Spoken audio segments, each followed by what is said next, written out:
লীলা কীর্তনের কিছুটা অংশ তো তোমরা শুনতেই পেলে। সেদিনের লীলা কীর্তনের উপস্থাপনা এত অপূর্ব ছিল যে আমি মুগ্ধ হয়ে লীলা কীর্তন শুনছিলাম, আর ভালোভাবে ভিডিও ক্লিপই নেওয়া হয়ে ওঠেনি। তোমাদেরকে লীলা কীর্তনের শেষের কিছুটা অংশ শেয়ার করলাম।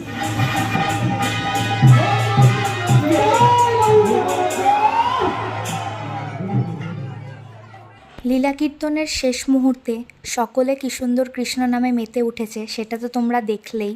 তারপর আর কোনো ভিডিও ক্লিপ নেওয়া হয়নি, একেবারে ভিডিও অন করেছিলাম 22 তারিখ সন্ধ্যাবেলা। সেদিন বৃষ্টির কারণে আসতে একটু লেট হয়ে গিয়েছিল, আর এসেই দেখলাম বাউল গান হচ্ছে।